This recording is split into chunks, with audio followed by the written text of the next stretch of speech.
quelques pas du centre Pompidou, à Paris, dans l'église Saint-Méry, résonnent des chants et des prières ce soir.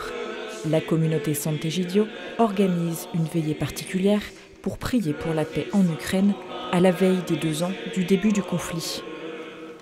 Au cours de cette veillée de prière, Ludmila lit le témoignage d'Olga Makar, responsable des Jeunes pour la paix en Ukraine. En tant qu'Ukrainienne, cela lui tenait à cœur d'être présente ce soir. Depuis mars 2022, donc, je me suis engagée à être avec les femmes, c'est surtout les femmes et les enfants qui sont venus. Donc nous avons accueilli avec les sœurs de la Charité ici à Paris, nous avons accueilli 25 personnes. Pour moi, c'est très important d'être toujours solidaire avec l'Ukraine. Si aujourd'hui on s'engage sur ce chemin de dialogue, de prière, la paix viendra. C'est pour ça qu'on réunit ici.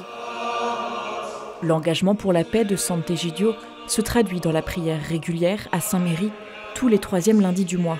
La prière fait naître des énergies nouvelles, des espérances nouvelles. Et aussi, la prière, j'allais dire, soutient les peuples qui sont en guerre. Souvent, on nous le dit quand nous téléphonons, plus spécialement aux communautés qui sont en Ukraine. Ils nous disent combien notre prière, la prière de la communauté, la prière des chrétiens, les soutiennent dans ce moment très difficile.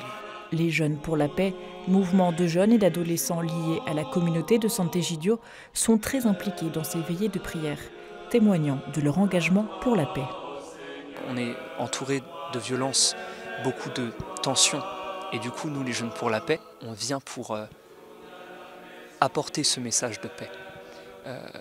Parce qu'il faut dire haut et fort qu'on est pour la paix. Pour moi, c'est aussi quelque chose qui donne du sens à ma vie. L'action de Sant'Egidio ne s'arrête pas à la prière, mais passe aussi par un vaste réseau d'aide humanitaire. 330 000 personnes en Ukraine ont ainsi pu recevoir des colis alimentaires depuis 2 ans.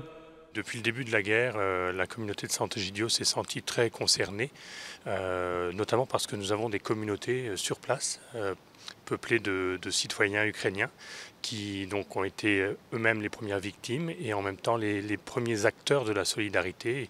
Et Sant'Egidio, on s'est mobilisé depuis 2 ans pour collecter, pour envoyer des dons humanitaires. On s'est mobilisé dans tous les pays d'Europe où on est présent et on a envoyé par exemple plus de 2000 tonnes de matériel et de dons alimentaires, de médicaments. Et puis, on s'est aussi mobilisé dans l'accueil des réfugiés. Construire la paix, ça commence par cette solidarité. Elle a tendance à diminuer actuellement parce qu'il y a un essoufflement des États, des sociétés civiles. Et donc, il faut continuer à travailler pour la paix aussi. Du 22 au 24 septembre prochain, la rencontre internationale pour la paix, organisée par Sant'Egidio chaque année depuis 1986, aura lieu à Paris, en présence de personnalités religieuses et politiques.